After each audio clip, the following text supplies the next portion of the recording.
Сәлем кішкентай досым. Бүгін біз мысықтар туралы айтатын боламыз. Мысықтар әлемдегі ең танымал үй жануарларының бірі.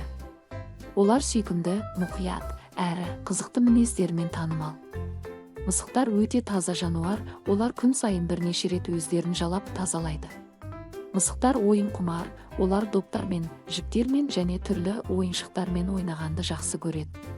Мысықтардың көздері түнде жақсы көреді, ал сен мысық туралы қандай қызықты мәлімет білесің?